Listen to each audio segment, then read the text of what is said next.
تبارك الذي بيده الملك وهو على كل شيء قدير، الذي خلق الموت والحياة ليبلوكم أيكم أحسن عملا وهو العزيز الغفور، الذي خلق 7 سماوات طباقا ما ترى في خلق الرحمن من تفاوت فارجع البصر هل ترى من فطور ثم ارجع البصر كرتين ينقلب إليك البصر خاسئا وهو حسير. ولقد زينا السماء الدنيا بمصابيح وجعلناها رجوما للشياطين وأعتدنا لهم عذاب السعير. وللذين كفروا بربهم عذاب جهنم وبئس المصير.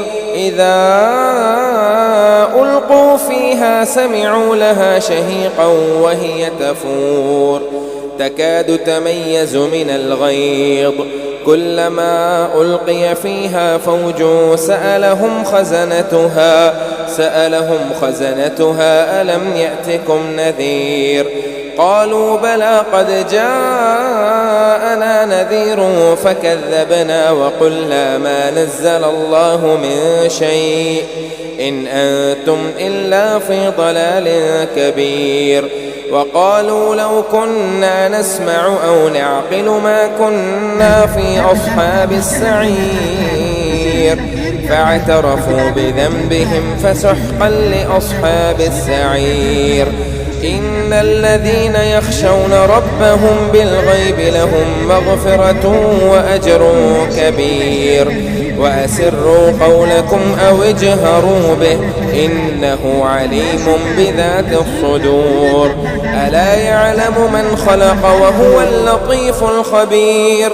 هو الذي جعل لكم الأرض ذلولا فامشوا في مناكبها وكلوا من رزقه وإليه النشور.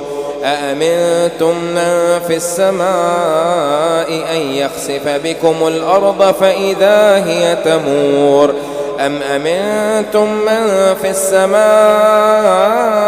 أن يرسل عليكم حاصبا فستعلمون كيف نذير. ولقد كذب الذين من قبلهم فكيف كان نكير. أولم يروا إلى الطير فوقهم صافات ويقبض ما يمسكهن إلا الرحمن إنه بكل شيء بصير. أمن هذا الذي هو جود لكم ينصركم من دون الرحمن إن الكافرون إلا في غرور. أمن هذا الذي يرزقكم إن أمسك رزقه بل لجوا في عتو ونفور. أفمن يمشي مكبا على وجهه أحدى أمن يمشي سويا على صراط مستقيم. قل هو الذي أنشأكم وجعل لكم السمع والأبصار والأفئدة قليلا ما تشكرون. قل هو الذي ذرأكم في الأرض وإليه تحشرون. ويقولون متى هذا الوعد إن كنتم صادقين.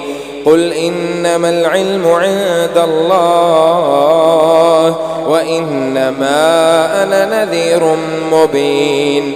فلما رأوه زلفة سيئت وجوه الذين كفروا وقيل هذا الذي كنتم به تدعون. قل أرأيتم إن أهلكني الله ومن معي أو رحمنا فمن يجير الكافرين من عذاب أليم.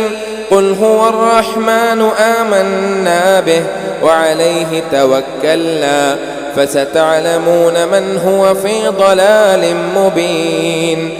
قل أرأيتم إن أصبح ماؤكم غورا فمن يأتيكم بماء معين.